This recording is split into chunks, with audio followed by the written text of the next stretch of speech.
어디 그동안 잘 지내셨어요? 예, 이제 뭐 새해도 시작됐는데 여러분들 다 새해 복 많이 받으시고 또 뭐 공덕, 선업도 많이 쌓으시고 또 수행도 열심히 하시기 바랍니다. 예.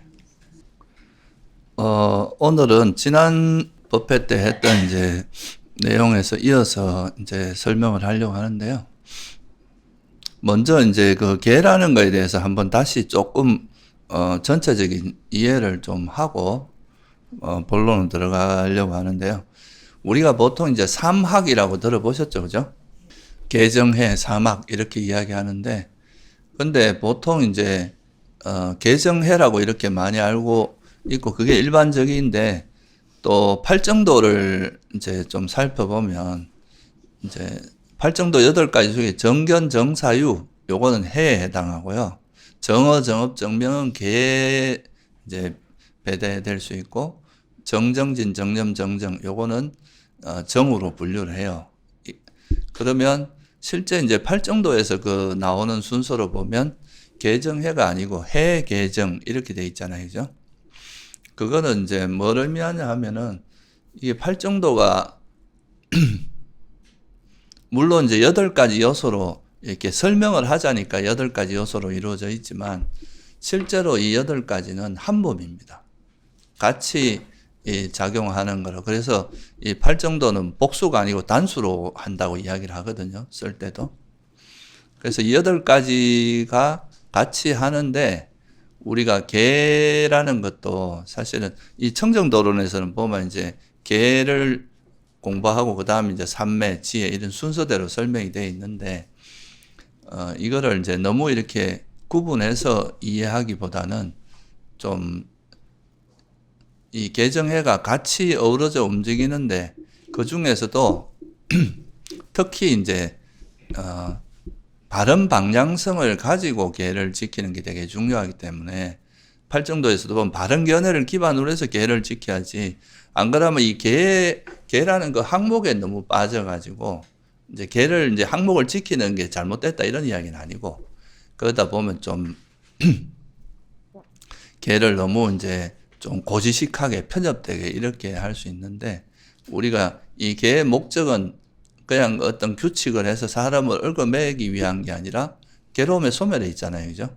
그러니까 이제 지혜롭게 어떤 상황을 했을 때 그 계를 어겼을 때 거기에 대한 경책도 하고 분명히 이제 문제를 제기하지만 또 그것이 그 사람을 단순히 처벌하기 위함이 아니라 그 사람이 자기 허물을 돌아보고 다시 더 성장할 수 있도록 해주는 그런 차원에서 이루어지기 때문에 그래서 지혜를 기반으로 해서 계와 삼매가 닦여져야 된다 하는 의미에서 그래서 이제 부처님께서 먼저 수행의 방향성을 정확히 이야기하는 게 바른 견해고 그걸 기반으로 해서 계를 지키고 이제 삼매를 닦아 나가고 이러다 보면 또 그게 지혜가 더 이제 실전적인 지혜가 생겨서 더 성장하게 되고 이러면서 개정해가 잘 어우러져서 수행하는 그거를 이제 설명하고 있는 거죠. 그죠?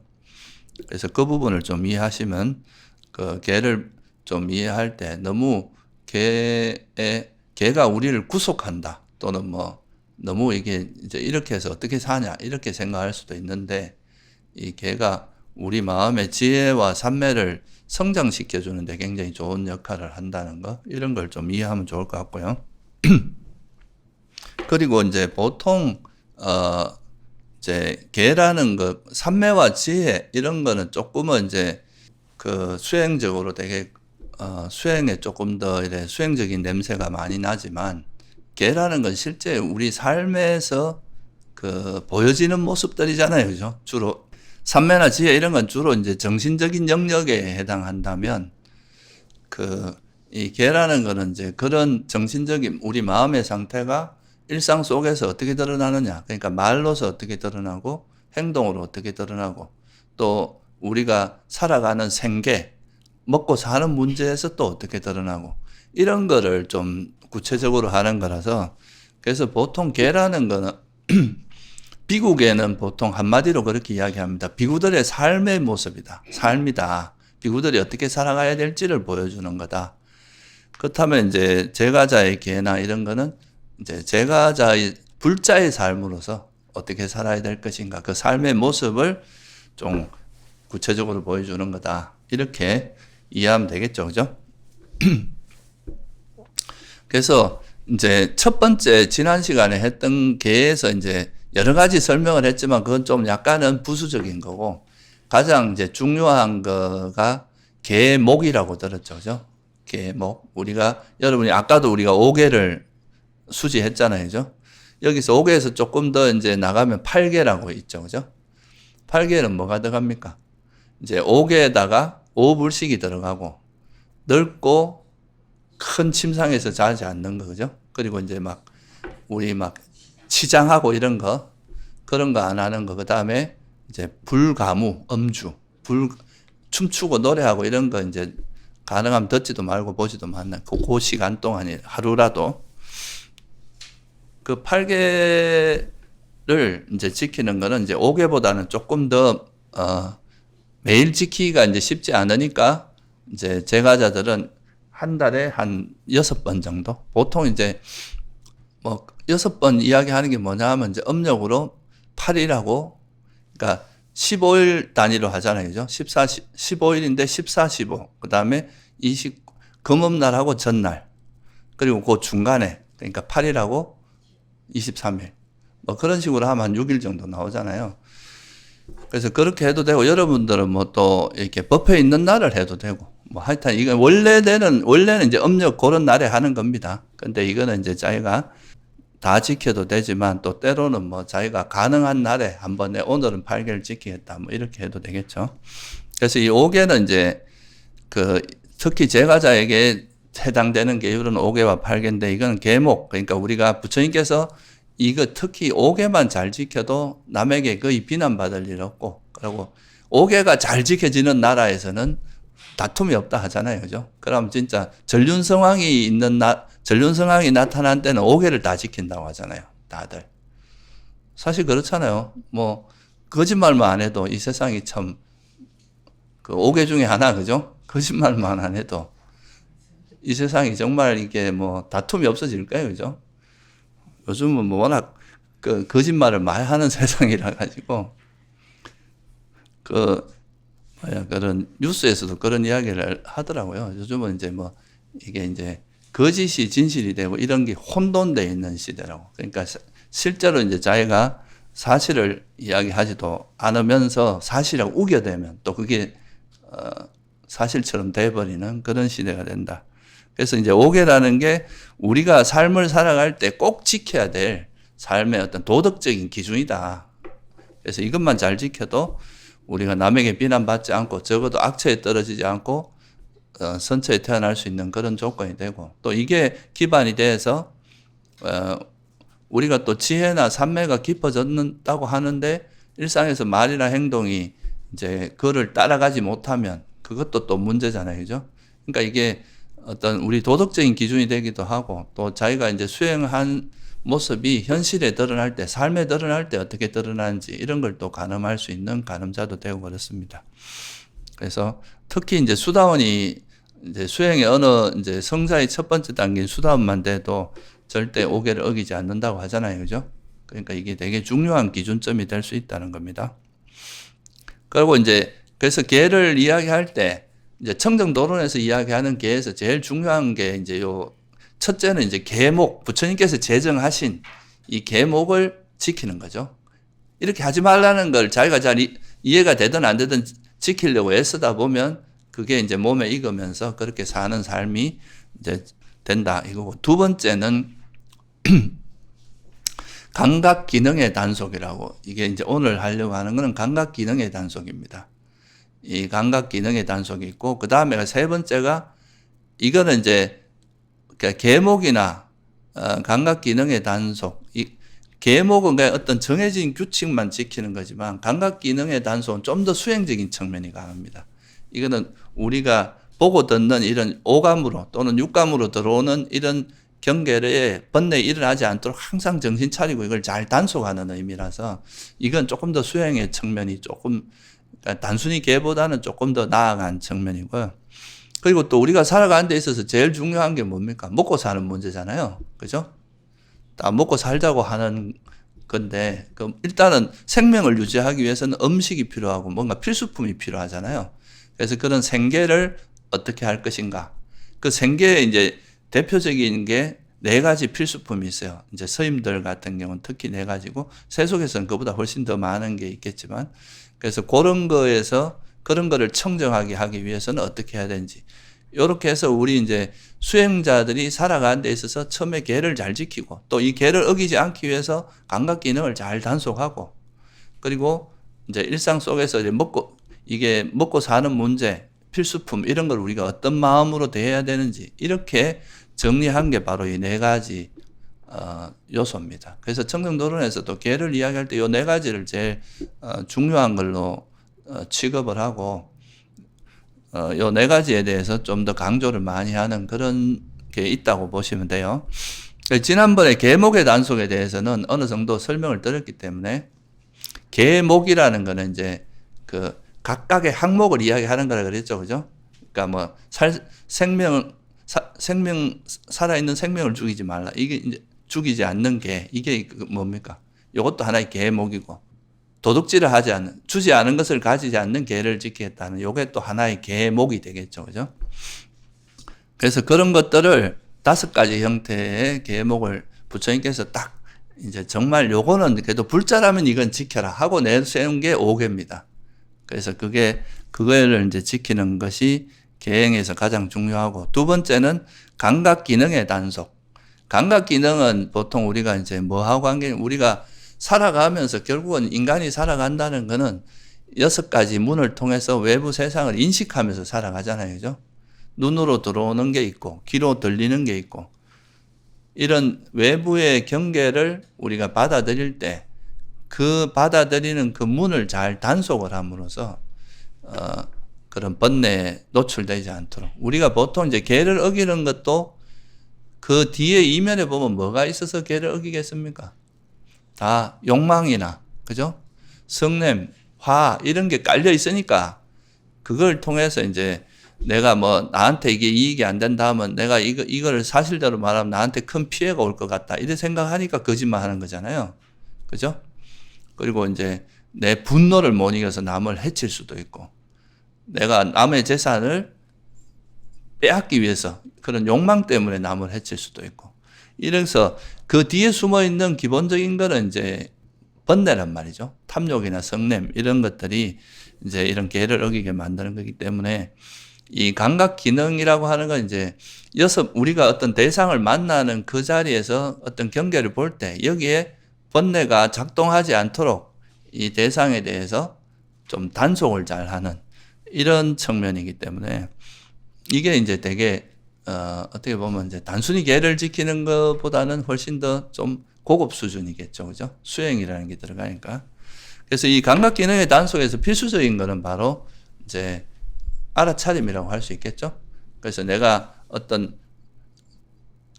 대상이 했을 때 그거를 내 마음 상태가 어떤지를 잘 알아차려서, 여기서 만약에 이 마음이 오염되면은 즉시 알아차리고 이걸 오염되지 않은 마음으로 바꾸고, 이렇게 해야 되는 거라서, 그래서 이거에서 제일 중요한 거는 뭐가 되겠습니까? 이런 감각 기능의 단속을 위해서는 소위 말해서 정념, 사띠가 중요합니다. 그러니까 정념이 되기 위해서는 또 뭐가 필요한, 정지가 있어야 돼요. 그래서 사실 이 정지 정념이라고 하는 거는 서로가 분리될 수 있는 게 아닙니다. 항상 사띠 쌈빠자나, 쌈빠자노 사띠, 뭐 이렇게 해서 이 정지 정념은 항상 같이 작용하는 거라서, 알아차리면서 이게 만약에 번뇌 오염되어 있으면 놓아버려, 이제 문을 딱 차단하고, 그렇지 않으면 이게 이제 오염된 마음이 아니면은 그대로 이제 하게 하고. 그래서 이 사띠를 다른 말로 하면은 뭐로 표현하기도 하느냐 하면은 문지기로 표현하기도 하잖아요. 그죠?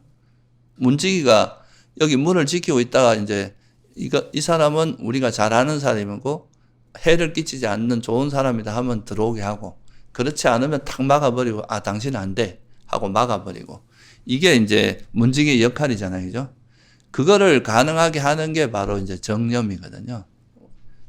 바른 기억을 통해서 우리가 이제 그런 번뇌들이 들어오는 거를 막고, 왜냐하면 이게 좋은 마음인지 나쁜 마음인지 해로운지 유익한지 적절한지 적절하지 않은지 이런 거를 구분하는 지혜가 있어야 되고 그 지혜가 망각되지 않아야 이걸 작동할 수 있잖아요. 그죠?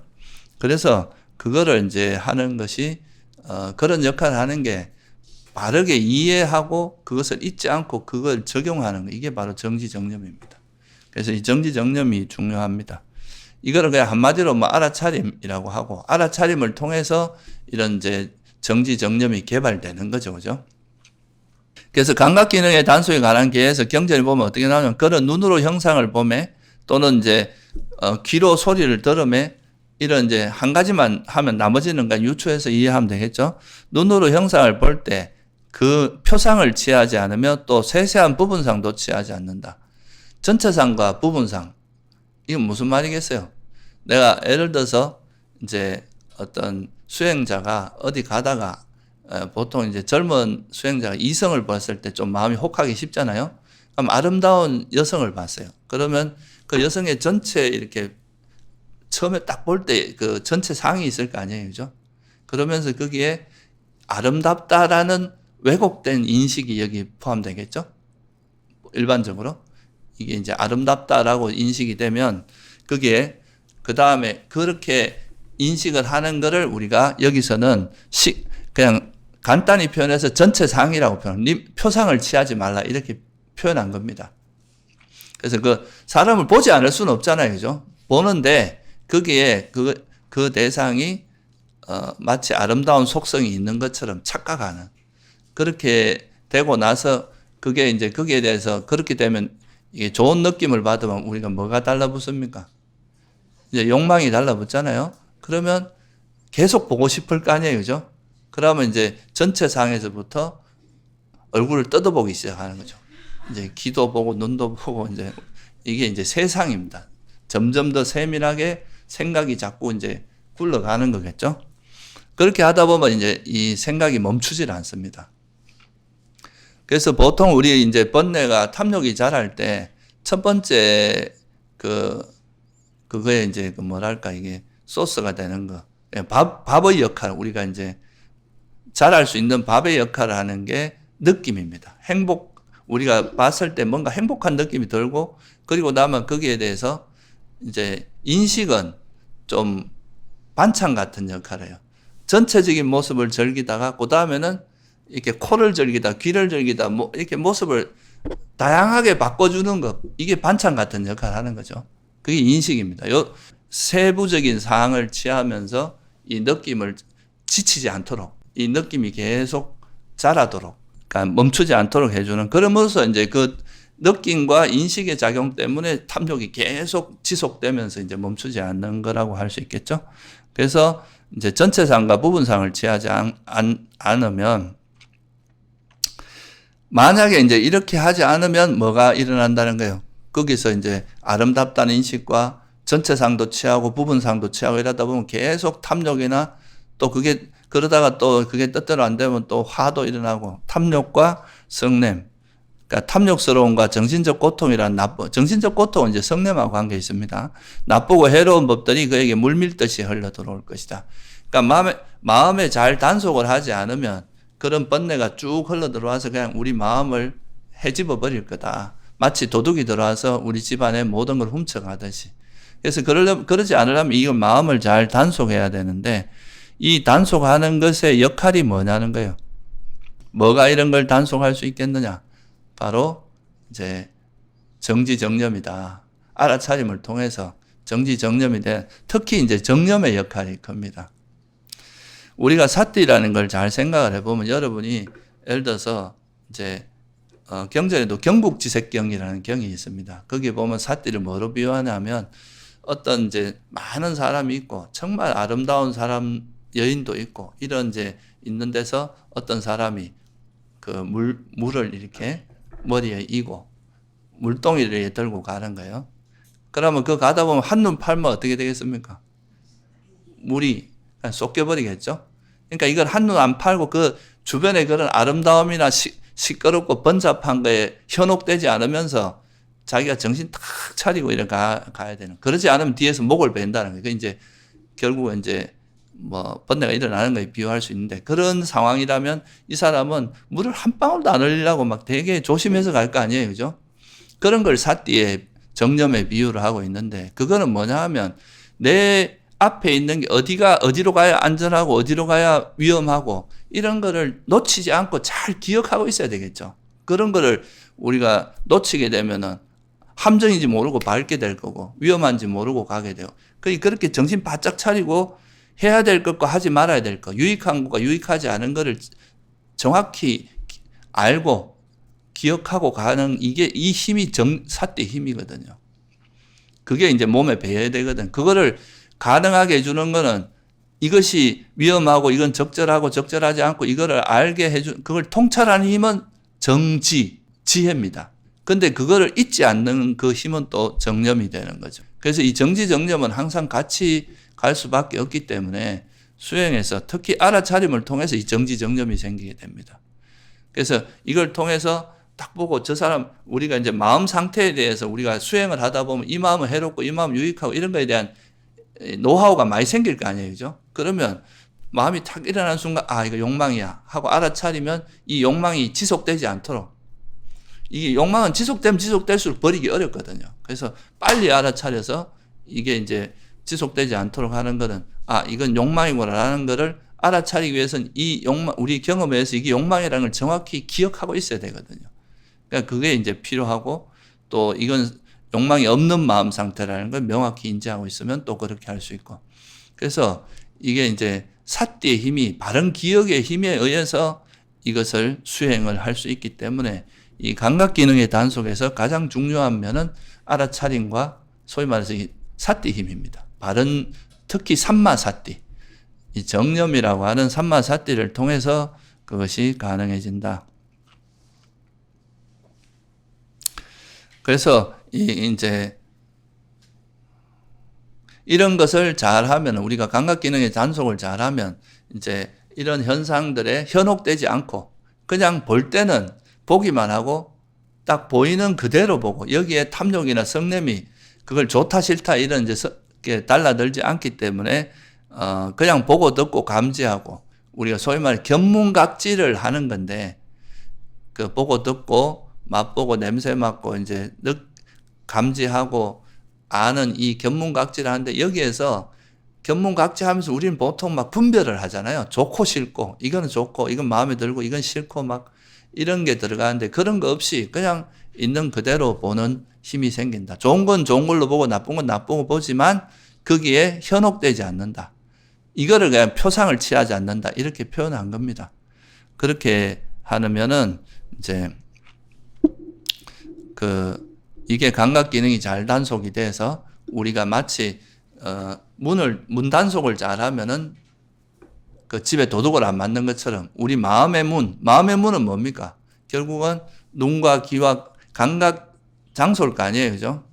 이게 사실 눈이 뭐 막는다기보다 눈을 통해서 들어온 어떤 정보를 마음이 이제 단속하는 건데, 그냥 이제 눈이, 그 청정도론에서 이렇게 표현합니다. 만약에 이제 4대문이 있는데 4대문을 다 막아버리면 집 안에 있는 그 집들도 안전할 거 아니에요, 그죠? 근데 4대문을 열어놓고 나서 문을 아무리 그 집 단속을 잘해봐야 이미 도둑이 들어와 있으니까 언제 들어올지 모르고 호시탐탐한다. 그래서 그냥 비유상 눈을 단속한다 이렇게 표현한다는 거예요. 실제로 마음을 단속하는 거겠죠, 그죠? 눈을 단속한다기보다. 그래서 어떤 경계와 부딪히는 그 순간에 번뇌에 물들지 않도록 계속 단속하는 거다. 접촉이 일어나는 그 순간에 단속하는 거다. 그걸 하기 위해서는 알아차림이 필요하고, 그 알아차림과 그것이 이제 정지정념이 이제 있어야 그걸 막아준다. 그렇게 이해하시면 되겠죠, 그죠? 그래서 어떤 스님은 이제 여기도 그런 예도 나오는데, 이제 마하띠사 장로라는 분은 이제 예전부터 부정관 수행을 많이 하신 분이에요. 그래서 어떤 이제 되게 아름다운 여인이 지나가는데 그 뒤따라와서 이런 여인이 지나가는데 혹시 못 봤냐? 그러니까 나는 그런 여인은 못 보고 뼈무더기밖에 못 봤다. 그러니까 이제 과거에 수행했던 그 감각이 남아 있으니까 그 여인으로 보는 게 아니라 그거를 하나의 부정한 인식, 부정상으로 보게 된 거죠. 부정관 수행이 된 거죠. 그렇게 해서 이제 이분이 이제 수행을 하고 아란이 됐다는 이런 일화가 나오거든요. 그래서 이것도 감각 기능이 잘 단속되면 그 대상에 현혹되는 게 아니라 이제 우리가 과거부터 해오던 지혜, 바른 지혜가 작동을 하기 때문에 우리 마음이 오염되지 않고 감각 기능이 잘 단속된다. 이런 의미로 이해하시면 될 것 같아요. 근데 이제 이런 감각 기능이 잘 단속되지 않는다는 거는 결국은 우리가 어떤 걸 봤을 때 소위 말해서 삼마사띠가 없어지면 뭐가 일어납니까? 삼마사띠가 없다는 거는 미차사띠로 바뀌는 거예요. 그러니까 그릇된 기억이 되는 거죠. 그건 그릇된 기억이라는 게 뭐냐 하면 우리가 삼마사띠라고 하는 거는 그러니까 번뇌가 우리가 어떤 좋은 거에 집착하고 싫은 걸 미워하고 이런 건 너무 익숙한 마음 상태잖아요. 그죠? 살아오면서 항상 그렇게 해왔으니까. 이제 대부분의 경우는. 근데 이제 수행을 하면서 좋은 게 나타나도 있는 그대로 보고 이제 싫은 게 나타나도 화내지 않고 보는 이런 연습을 하는데 이건 아직 힘이 약하니까 이건 정신 바짝 차리고 있지 않으면 또 이런 상태가 아니라 원래대로 돌아가게 되는데, 그죠? 그래서 이걸 이제 이 삼마사띠를 개발하기 위해서는 바른 정념을 개발하기 위해서는 조심하고 정신 차리고 이렇게 뭔가 되게 깨어 있어야 됩니다. 근데 이게 이제 나중에 익숙해지면은 되게 자연스럽게 되지만 처음에는 그게 우리가 이제 습관이 되기 전까지는 조금만 정신 안 차리면 또 원래대로 돌아갈 거 아니에요. 그죠? 그러니까 우리가 사띠를 바른 정념이 놓쳐졌다 이 말은 다시 또 옛날 방식으로 돌아가는 거죠. 그래서 옛날 방식으로 돌아가서 또 그냥 막 좋은 게 나타나면 해 하고 그 이제 달라붙게 되고 또 마음에 안정이 나타나면 버럭 화를 내고 이런 것들이 이제 반복되는 게 그게 뭐냐 하면 감각 기능, 우리 마음이 잘 단속이 안 되는 거겠죠. 그죠? 그렇게 단속이 안 되면 정념이 없으면 탐욕스러움이나 이제 뭐 정신적 고통, 그런 성냄 등의 법들이 쭉 밀려와서 또 마음을 어지럽게 만든다.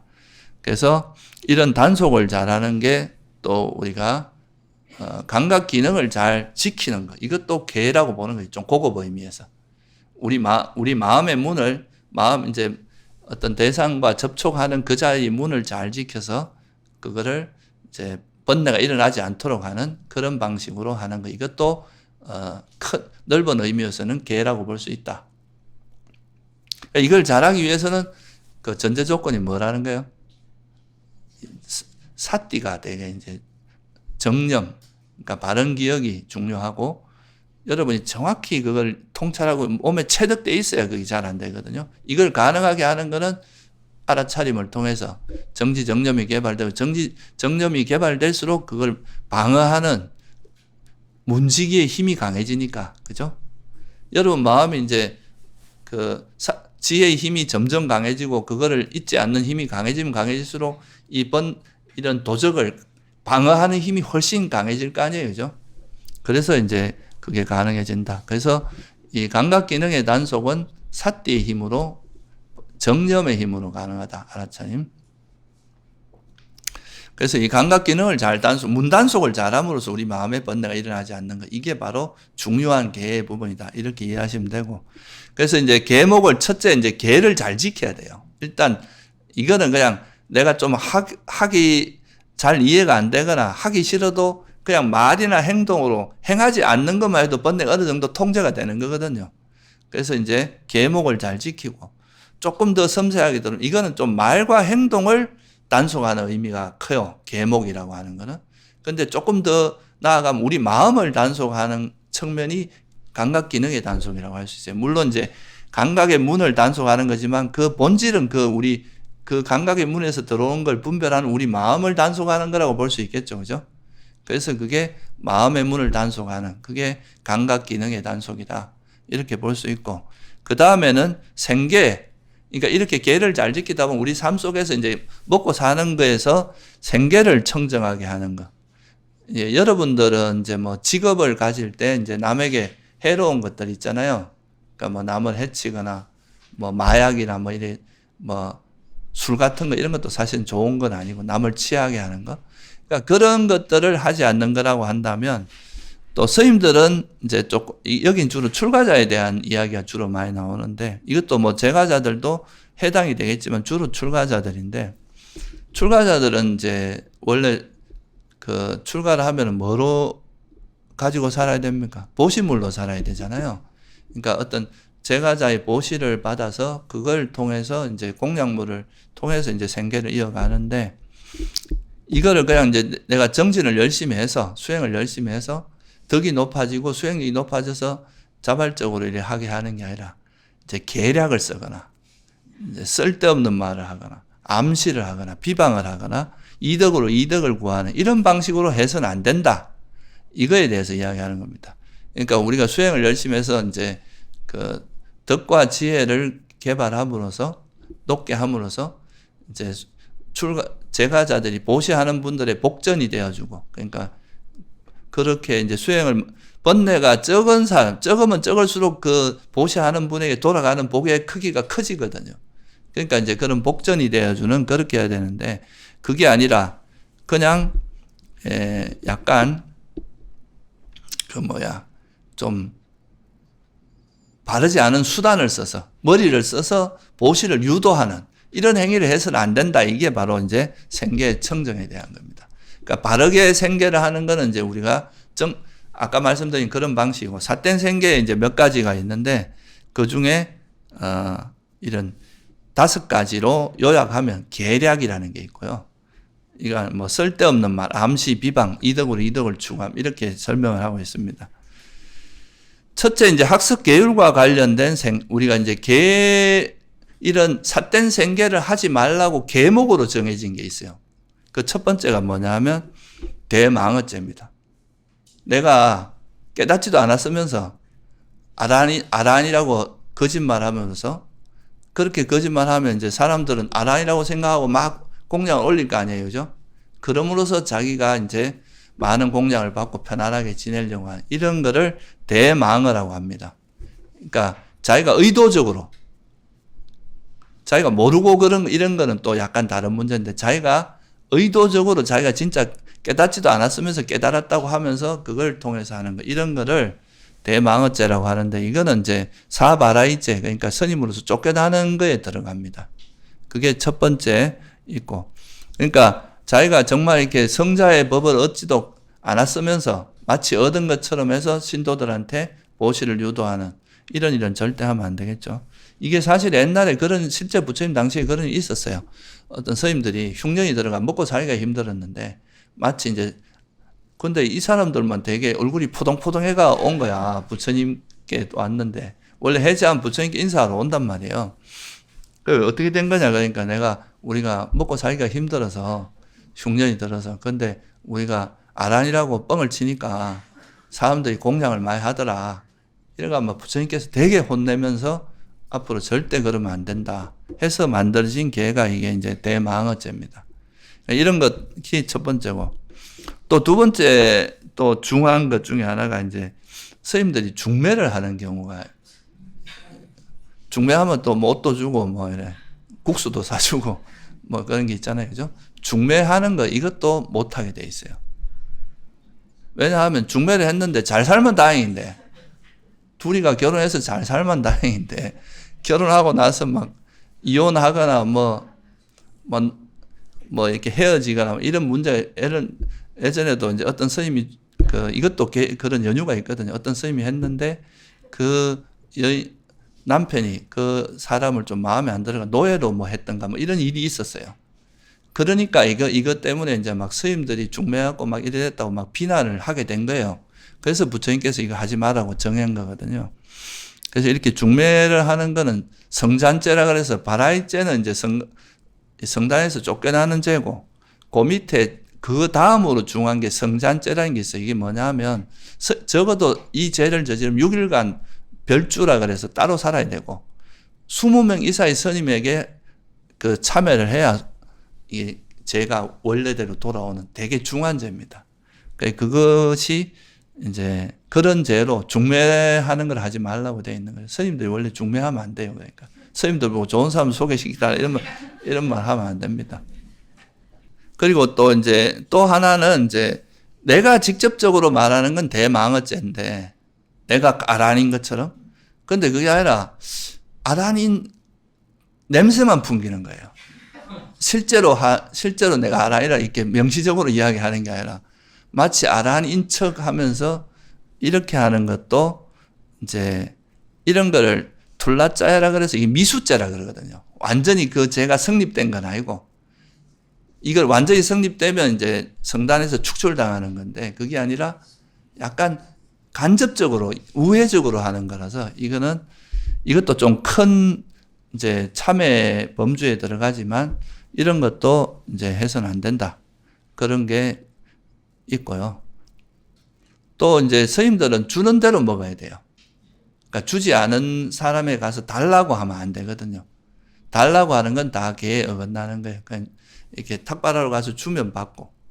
근데 이제 특히나 아픈 사람들 같은 경우는 그렇게 하면 아픈데 그렇게 되면 이제 문제가 되니까 아픈 사람에게는 그럼 어떤 음식, 이게 병을 낫는데 도움이 되는 음식을 해달라 이런 걸 요구하는 것도 이제 허용이 되거든요.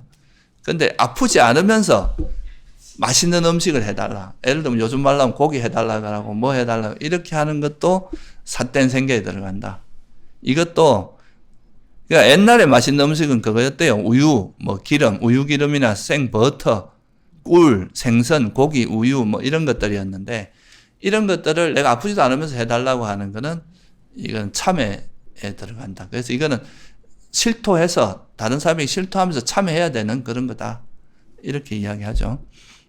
근데 아프지 않으면서 이렇게 맛있는 거를 하는 것도 이제 그지만 아프지 않으면서 밥과 국을 부탁하는 이런 거는 이제 큰 죄는 아니고 그냥 그 자체가 악행이다. 이렇게 해서 두카따라고 보통 표현하는데 이런 식으로 이제 우리가 뭔가를 얻어먹을 이제 탁발을 해서 먹는데 그거를 내가 좋아하는 음식만 탁발하는 거 이것도 삿된 생계에 들어간다. 그냥 주는 대로 먹어야 돼요. 그러니까 나는 저거 맛있는데 이것만 주세요. 저거 맛있는데 이거 주세요. 이건 안 먹어. 이렇게 하면 안 된다 이거죠. 그것도 삿된 생계에 들어가고. 근데 이런 거에서 다 예외가 있는데 그 예외가 뭐냐? 아플 때. 이제 몸이 되게 아파서 이런 음식을 먹어야 회복이 되는 그럴 때는 요구하는 거는 크게 문제되지 않습니다. 그거는 계에 어긋나는 건 아닙니다. 그래서 이렇게 이제 계상으로도 이제 이렇게 하지 말라고 되어 있고 아까 말씀드렸듯이 이제 또 이런 게 있을 수 있잖아요. 우리가 이제 이거는 이제 계목에서 삿된 생계를 하지 않도록 계목 자체에 아예 집어넣은 거예요. 비구 계목에. 이런 걸 하지 말라고. 뭐 이외에도 많이 있는데 그냥 대표적인 것만 이렇게 해놓은 겁니다. 그 다음에 두 번째는 뭐냐 하면 이제 계략이라고 하는 거. 이게 이제 보시를 받기 위해서 소위 말해 잔머리를 쓰는 거예요. 이제 그 중에 대표적인 게 뭐냐면 청빈한 척 하는 거. 그러니까 이제 평소에는 좋은 옷 입고 있다가 이제 신도도 온다 그러면 괜히 떨어진 거 입고 이제 양말도 구멍 난 거 입고 이렇게 이제 신고 이래가 있으면 이제 저 스님은 굉장히 청빈하구나 이래가 이제 보시를 하려고 나는 이런 거 필요 없다. 스님한테 뭐가 필요하냐 이러면서 하다가 나중에 이제 그러면 더 해주려고 싶어 하잖아요. 그죠? 그럼 뜻이 정 그렇다면 받겠다. 이래갖고 하는 게 이제 청빈한 척 하는 수행자. 이런 식으로 뭔가 보시를 머리를 써서 유도하는 것, 이런 것도 해서는 안 된다. 그거고, 그 다음에 이제 뭐, 또, 마치 아까 이거는 간접적인 거하고 비슷한데, 그냥 말을 괜히 이제 성자들이 하는 말들을 쭉 하면서 뭔가 내가 이제 법이 높고 또 수행이 높은 것처럼 이 말을 자꾸 흘려서 그렇게 해서 이제 보시를 받고자 하는 이런 것도 해서는 안 되는 거고. 또 그런 거 있잖아요. 저도 옛날에 보면 이제 제가 행자 때 그런 거 봤는데 평소에 가만히 있다가 이제 이렇게 신도들 많이 오는 날 되면 문 딱 열어놓고 이렇게 자선하고 있는 그런 스님이 있었거든. 일부러 문 다 열어놓고 장삼 탁 읽고 이러면 엄청 이렇게 좀 그런 분도 내가 본 적이 있는데 그런 게 뭐냐 하면 이제 존경을 위해서 위의를 갖추는 거.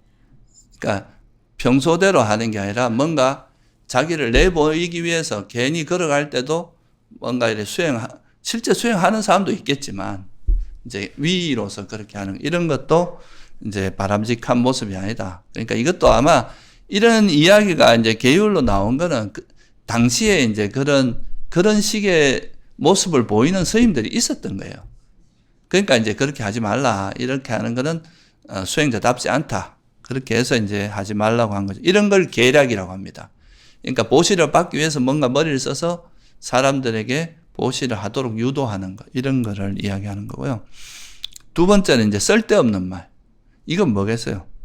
괜히 사람 오면 말 건네가고 막 이런저런 이야기가 아이고 뭐 괜찮냐 그러고 뭐 이제 옷이 예쁘다 그러고 오늘 참 뭐 이렇게 모습이 좋다 뭐 이러면서 계속 뭔가 장황한 이런저런 이야기에서 친분을 쌓으면서 그러니까 이제 뭐 상대를 격찬하기도 하고 또 막 설득하기도 하고 아 저래 뭐 이런 보시하는 게 되게 좋은 거예요 막 이러면서 설득하고 제안하고 환심을 사고 아첨하는 말.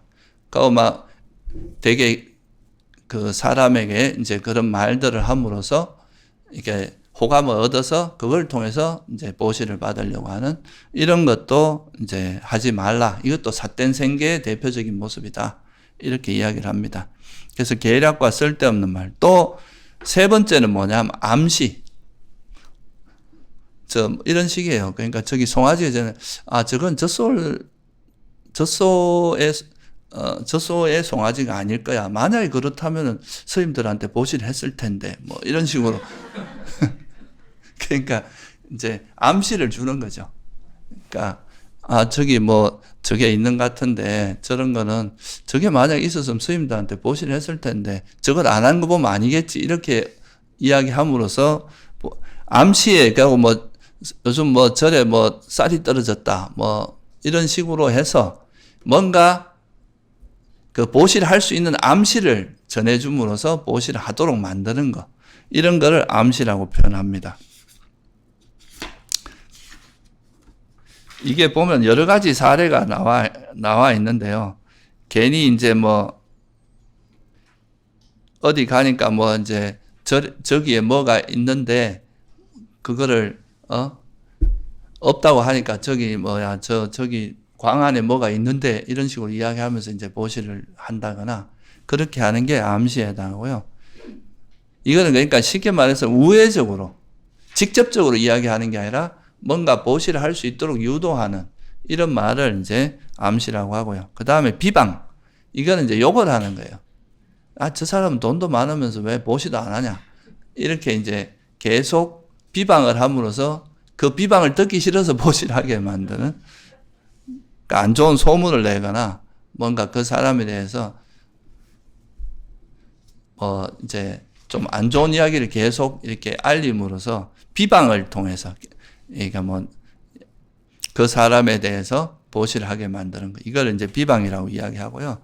그 다음에 다섯 번째는 이덕으로 이덕을 구한다. 이거는 뭐냐 하면 어떤 스님이 이제 자기가 탁발받은 것 중에 맛있는 게 별로 없었어요. 그러니까 그걸 애한테 주고 이제 그 집에 가서 애한테 먹으라고 주면 환심을 산 다음에 우유죽을 얻어온다거나 그러니까 이제 다른 걸 줌으로써 그 반대로 더 많은 보시를 받으려고 하는 것. 이런 걸 이덕으로 이덕을 구하는 거다. 이렇게 이야기합니다.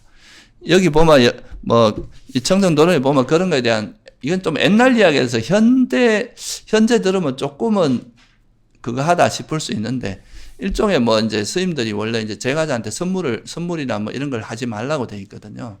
그런 걸 이제 줌으로써 그걸 또 받은 분들은 또 부담이 되잖아요. 그러면서 이제 또 그 반대로 뭔가 이제 보시를 받게 되는 그런 상황이기 때문에 우리나라 문화에서는 그런 게 좀 많긴 한데 이제 원칙적으로 그런 삿된 의도를 가지고 그렇게 하는 것은 바람직하지 않다. 그런 걸 이제 삿된 생계라고 한다. 이런 겁니다. 이런 것도 이제 못하게 돼 있고 또 하나 이제 여러분 다 아시다시피 좀 미천한 재주를 부려서 생계를 이어가는 거. 소위 뭐겠어요? 뭐 손금 보고 손금 봐주면서 이제 뭐 한다거나 점친다거나 뭐 사주 팔자 이런 거 봐주고 뭐 이런 것도 하지 말라고 되어 있는 겁니다. 해몽, 이 경제에 나와 있는 게 이제 손금보기, 점치기, 애연, 해몽, 관상 이런 걸 통해서 이어가는 건 수행자답지 않다 이거예요. 수행자라면 이제 수행을 열심히 해서 그 법을 전해주고 자기가 이제 수행을 하고 덕과 지혜를 닦고 그걸 통해서 이제 법문이나 법을 전해주고 이렇게 함으로써 자기 생계를 이어가야지. 그거를 마치 세속 사람들처럼 재주를 팔아서, 그죠? 그렇게 해서도 안 되고 삿된 방법으로 뭔가 보시를 유도한다거나 이런 것도 하지 말라. 그러니까 법답게 뭔가 구해서 그걸 통해서 살아가는 게 이제 올바른 수행자의 삶이다. 그래서 이제 그렇게 이야기하는 거죠. 그래서 이런 주로 이제 삿된 생계에 대해서 언급을 해주면서 이런 거를 하지 말고 우리가 수행자로서 수행을 열심히 해서 수행을 통해서 이제 그걸 해야 된다. 그래서 이 생계 청정을 이루는 중요한 아까 이제 계목 같은 거는 뭐가 중요하겠습니까?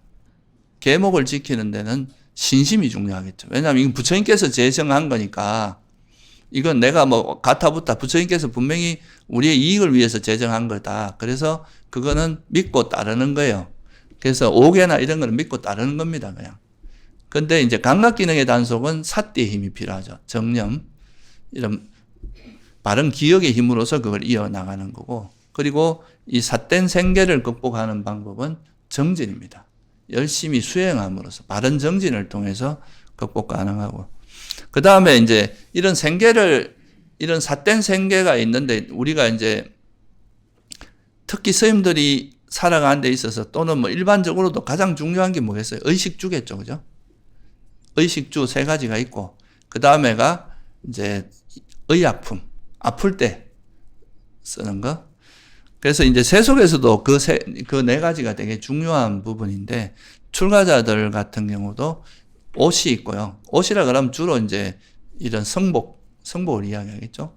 우리나라는 이게 옷이 되게 복잡하거든요. 여름도 있고, 겨울도 있고, 특히 겨울에는 또 막 이게 이제 옷이 많은 게 필요한데, 남방 같으면 딱 3가지 있거든. 3이라 그래서. 그러니까 이제 위에 거 하나, 밑에 치마같이 이렇게 하는 그거 하나, 그리고 그 겉에 두르는 가사, 극가사라 그러죠. 대가사라 그러기도 하고, 그 3개만 있는데, 근데 이제 이 옷과, 그 다음에 음식, 탁발 음식이겠죠. 그리고 이제 우리가 살아가는 거처, 그리고 우리가 하다 보면 갑자기 배탈이 나거나 어디 아플 때 그 비상약, 그래가지고 이 4가지가 이제 그 출가자의 필수품이라고 하는 건데요. 이 4가지를 받을 때는 우리가 그거를 그냥 막 이렇게 생각 없이 막 수용하는 게 아니라 이 4가지를 받을 때는 지혜롭게 수용해야 된다. 그래서 이 4가지를 이제 그 중에 옷을 받을 때, 옷에 대해서는 정형구가 뭐냐 하면요. 그거는 지혜롭게 숙고하면서 옷을 수용한다. 이게 예를 들면 우리가 가사보시라든가 이런 걸 이제 성복이나 이런 보시를 받을 때 그걸 수용할 때 이 옷을 우리가 활용하는 거는 그냥 치장, 보통 세속에서는 옷이 멋의 또 도구이기도 하잖아요. 그죠? 자기를 치장하고 굳이 그런 정도로 필요 없는데 그냥 멋을 내기 위해서 할 수도 있지만 그게 아니라 이 수행자들은 오직 추위를 물리치고, 그러니까 이제 기온의 변화겠죠? 추위와 더위, 이런 거에서 보호받는 거죠. 옷이 없으면 또 뭐 자외선에 노출되면 뭐 이제 몸이 상할 수도 있고, 추위에 노출되면 이제 저체온증 이런 걸로 생명이 위독할 수도 있잖아요. 그러니까 그런 추위를 물리치고, 더위를 물리치고, 날파리, 모기, 바람, 떼약볕, 파충류와 닿는 거, 이런 이제 그런 해충들로부터 몸을 보호하고, 그 다음에 이제 제일 중요한 것 중에 하나가 이렇게 남들에게 부끄러운 부분, 우리가 이제 그런 부분을 가려야 되잖아요. 안 그러면은 좀 문제가 있잖아요. 그죠? 그래서 그런 거를 위해서 하는 거다. 이렇게 이제 숙고를 하면서 이런 목적 의식을 갖고 이렇게 이제 올바른 마음 상태를 가지고 옷을 수용해야 된다. 안 그러면 이제, 이런 옷에 대해서 욕심을 내게 되고, 옷을 치장하고, 뭔가 많이 쌓아두고 재산처럼 이렇게 생각할 수 있다. 그래서 이게 보면은, 이제, 비구계 같은 거에 보면은, 이제, 우리가 3이라 그래서 3개만 있잖아요. 그죠? 여분을 갖고 있을 때는 어느 정도 이상은 못 가져 있고, 뭐 며칠 이상 되면 어떻게 해야 되고, 내 거를 점하고 나머지는 성가에 돌려야 되고, 이런 규칙들이 다 있습니다. 그러니까 많은 걸 소유하지 못하게 만드는 그런 것들이 다 있어요. 그래서 우리가 여러분들은 뭐 이 정도까지는 제가자들로서는 이 정도까지는 하지 않더라도 너무 과하게 자기를 치장하기 위한 옷이나 비싼 옷이나 이런 것보다는 좀 실용적이고 이렇게 하면서 좀 검소하게 하는 거. 이런 것도 필요하다. 또 세속에 있으면 아무래도 무슨, 중요한 자리 가거나 이럴 때 또 격식을 갖춰야 되는 옷들이 필요할 거 아니에요. 그죠? 근데 너무 사치스럽게 그렇게 안 하는 거. 그걸로 생각하면 되겠죠. 그 다음에 이제 음식을 수용할 때는 여기도 우리나라에서는 보통 오관계라고 해서 이런 거 많이 들어봤죠. 이 음식이 어디서 왔는고. 내 덕행으로 받기가 부끄럽네. 뭐 온갖 욕심 버리고 도업을 이루고자 이 공양을 받습니다. 뭐 이런 것 많이 들어보셨죠. 그죠?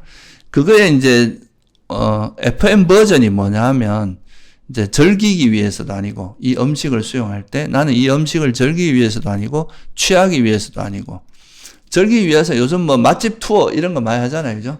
맛있는 거 먹으러 다니고 그런 걸 위해서도 아니고 취하기 위해서 이제 뭐 우리가 뭐 술이나 이런 음식들 같은 경우는 또 정신을 취하게 하는 음식도 있고 치장 그리고 또 뭐 치장을 위해서도 아니고 장식을 위해서도 아니고 우리가 이 몸을 어떤 걸 먹으면 몸에 좋다, 뭐 어떤 걸 하면 어떻다, 이렇게 해서 이제 그런 걸 가지고 할 수도 있잖아요. 그죠?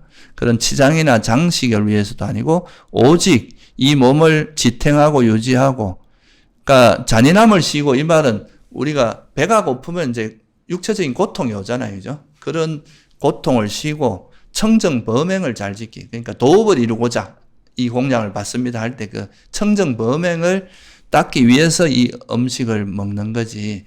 이거를 무슨 즐기기 위해서나 취하기 위해서나 또는 뭐 치장하고 장식 이런 의미가 아니다 이거예요.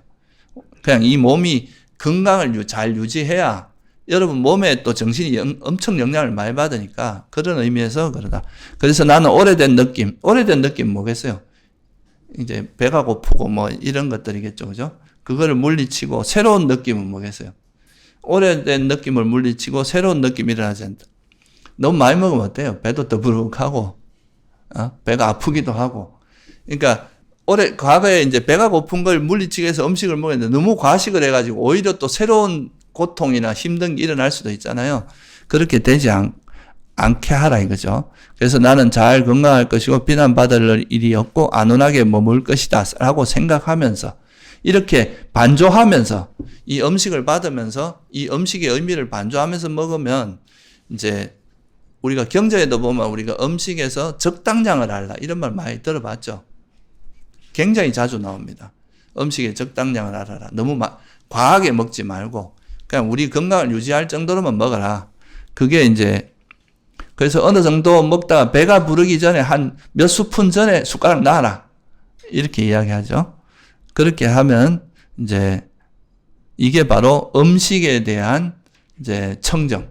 음식을 먹을 때 음식을 즐기기 위해서 먹거나 치장하기 위해서 먹거나 취하기 위해서 먹거나 장식을 위해서 먹으면 이건 삿된 필수품의 수용이다. 이건 필수품을 받을 때 어떤 마음 자세로 받을 것인가 이런 거에 대한 이야기죠. 그게 아니라 오직 이 몸을 지탱하고 유지하고 잔인함을 쉬고 청정범행을 잘 지키기 위해서 내가 이 음식을 받는다. 이렇게 생각하고 그래서 나는 오래된 느낌을 물리치고 새로운 느낌을 일어나지 않게 할 것이다. 그래서 내 몸을 건강히 유지하고 비난받을 없이 잘 머물 것이다. 이런 식으로 반조하면서 먹어야 된다. 그 수용을 해야 된다 이겁니다. 그 다음에 이제 거처. 이게 사실 음식도 그렇지만 이 거처도 사실은 이제 스님들도 보면 이렇게 제가 미얀마 있을 때 보면 처음에 갔을 때는 이제 이런 오두막 같은 데 살았거든요. 그러면 이 인간의 심리가 그래요. 그러다 보면 저쪽에 숲속에서 좀 화장실도 안에 있고 이런 거 보면 또 그거에 대한 욕심이 생기거든요. 그러면서 이제 거쳐도 자기가 원하는 거에 대한 탐욕이 일어날 수 있는데 수행자라면 그런 것을 이제 추구하지 않고 그냥 주어진 대로 그 속에서 살아가는 이런 것도 해야 된다. 그래서 뭐 자기한테 있는 자기에게 주어진 조건을 그대로 수용하면서 해야 되는데 그런 거에서 이제 중요한 조건은 거처를 수용할 때도 거처에 제일 중요한 건 뭡니까? 추위 더위 물리치는 거 그죠? 그리고 아까 옷과 비슷하게 날파리, 모기, 바람, 떼약볕, 파충류 이런 것들이 들어오는 걸 막아주고 그런 것들에 의해서 병이 생기거나 뭐 몸이 상할 수 있으니까. 그리고 제일 큰 건 기후의 변화입니다. 우리가 거처 속에서 갑자기 비가 오거나 막 날이 추워지거나 정말 너무 덥거나 이랬을 때 피할 수 있는 곳이 있어야 되니까 그게 몸을 보호할 수 있잖아요. 그래서 그런 것과 기후의 변화에서 생기는 위험을 없애고 한거 그래도 이렇게 거처가 있으면 뭐 어떻게 동물이 갑자기 와서 나를 문다거나 뭐 이런 거에 대한 좀 두려움 같은 거는 좀 완화될 수 있잖아요. 그죠?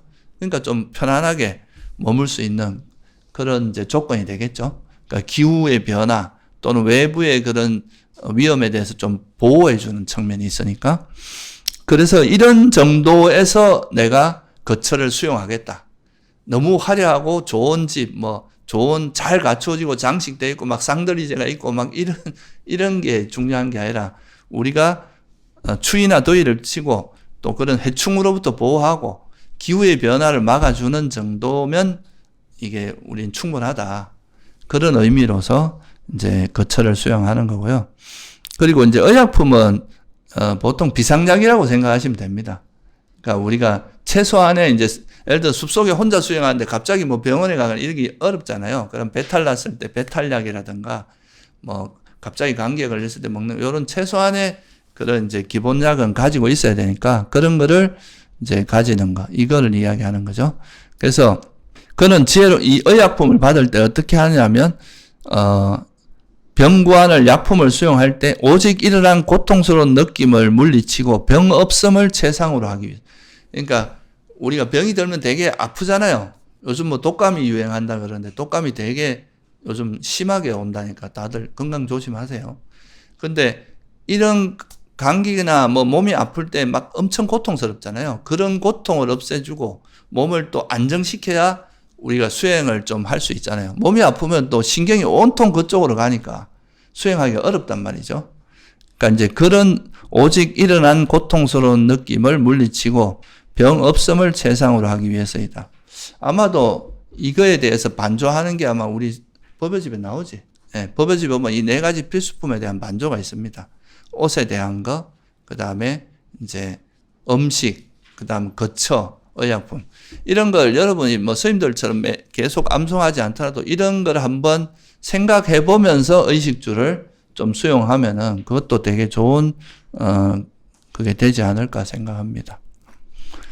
그래서 이런, 필수품의 청정, 이거를 이제 4번째로 이야기하는데 이 필수품의 청정은 어떻게 보면 필수품을 우리가 받을 때 어떤 마음 자세를 받을 것인가 그거에 대한 이야기예요. 그래야 이걸 정말 지혜롭게 이걸 수용해야지. 어리석게 수용하면은 음식도 막 어리석게 먹다 보면 진짜 뭐 비만도 되고 막 온갖 병도 생기고 그럴 수 있잖아요.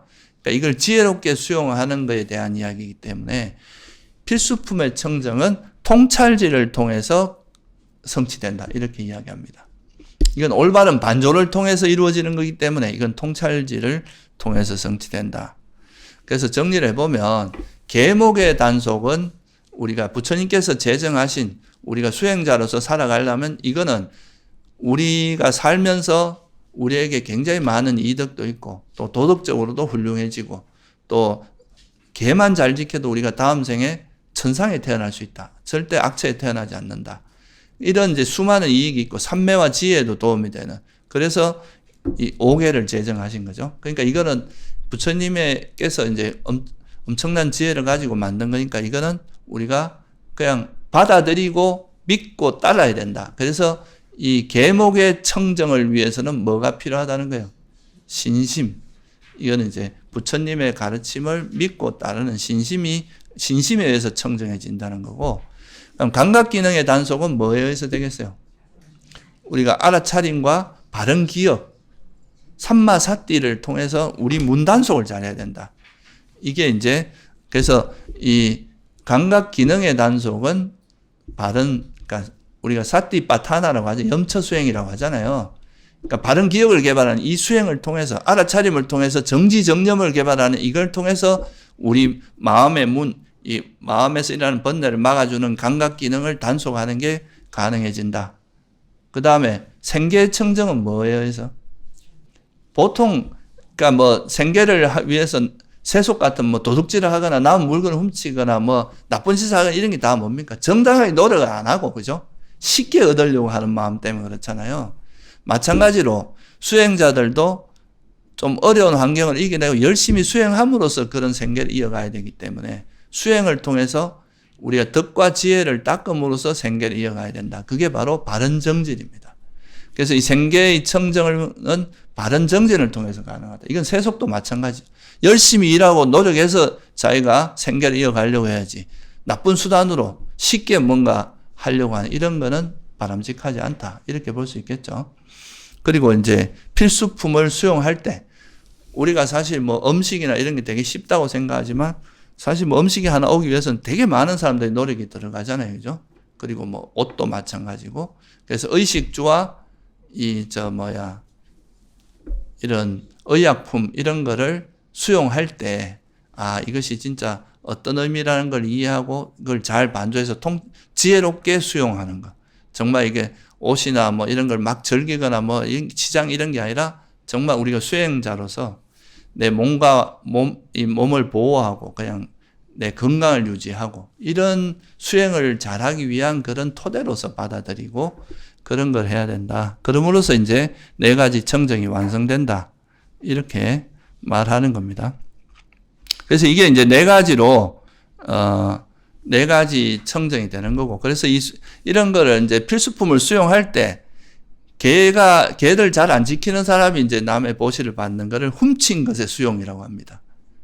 이건 도둑질 하는 거다. 이렇게 이야기하고, 그 다음에 계를 지키긴 했는데 반조를 안 하면 빚진자라 그러고, 빚낸 사람. 근데 반조하고 하면은 빚내지 않은 수용이다. 이렇게 이야기합니다. 그래서 우리가 그런 필수품을 수용할 때 스님들은 우리가 뭐 이렇게 합장하고 이제 마음을 한번 이렇게 돌아보면서 하는 그런 걸 반드시 하는 게 좋다. 그러니까 이제 그 음식에 대해서 또는 뭐 이제 의복이나 이런 거에 대해서. 그리고 나서 이제 여러분들이 만약에 성자가 되고 수행자들이 성자가 되고 보시를 받는다. 이러면 이거는 상속자의 수용이다. 이렇게. 법의 상속자가 된 거죠. 그리고 이제 아라한이 되면은 주인이다. 그러니까 이건 뭐 받을 만한, 아라한의 의미가 그잖아요. 공양 받을 만하다. 그래서 그렇게 되도록 우리가 필수품을 수용하는 것도 훔친 자나 빚낸 사람이 되지 않고 이제 빚내지 않은 수용이나 또는 이제 상속자로서 또는 주인으로서 받을 수 있도록 노력해야 된다. 이렇게 보면 되겠죠. 그죠? 그래서 이게 이제 4가지로 나눈 계의 제일 핵심적인 내용입니다. 한번 따라해 보세요. 계목의 청정. 그 다음 이제 감각 기능의 단속. 생계의 청정. 그리고 이제 필수품의 수용. 필수품의 청정. 그리고 이제 5가지에 대해서는 뭐 제한 있는 게, 제한 없는 게, 뭐 또 완성된 게, 이런 게 쭉 나오는데 이건 여러분 한번 읽어보시면 돼요. 그렇게 뭐 읽어보면 충분히 할 수 있는 내용이고. 그래서 오늘까지 해서 이제 5가지, 요게 이제 하나, 둘, 셋, 넷, 4가지에서 요걸 했고, 5가지 종류에서는 이렇게, 그러니까 이름 불러만 드리면 제한 있는 청정한 계, 이거는 이제 구족계를 받지 않은 게 제가자의 계를 이야기하고요. 제한 없다는 거는 이제 구족계를 제한 없이 다 받았다. 이런 의미로 이해하시면 돼요. 그래서 제한 없는 계가 있고, 완성된 청정한 계, 그 다음에 집착하여 취하지 않는 계, 이거는 이제 유학의 계고, 편안히 가라앉은 게 이건 아라한의 계. 요렇게 5가지 나눌 수도 있고, 그 다음에 앞에서 우리가 뭐 이야기할 때 그 계라는 거는 버림이다, 상가하는 거다, 의도다, 또 뭐 단속이다, 범하지 않는, 그러니까 깨지 않는 거다, 파하지 않는 거다, 이렇게 말한 적 있잖아요. 그런 방식으로 나눌 수도 있어요. 그래서 이게 이제 계를 나누는 것 중에서 이제 5가지 종류를 이야기했고, 오늘 한 것만 잘 기억하면 됩니다. 그러니까 그런 게 있다는 정도만 알고, 우리가 계목을 잘 지켜야 되고, 그죠? 여러분 5계나 8계를 잘 지키는 게 첫째고, 2번째는 감각 기능을 잘 단속하는, 우리가 마음의 6감각의 문을 잘 단속해서 번뇌가 일어나지 않도록 하는 거, 이게 2번째고, 그 다음에 생계, 이거는 정업하고, 그러니까 정명하고 관계 있어요. 8정도로 말하면. 그죠? 바른 생계를 잘 하는 거. 그러기 위해서는 필수품을 받았을 때 그 필수품을 어떻게 반조하고 수용할 것인가. 그런 부분에 대해서만 잘 알아도 개가 어떻게 되는지 충분히 이해될 겁니다. 예, 오늘은 여기까지 마치겠습니다.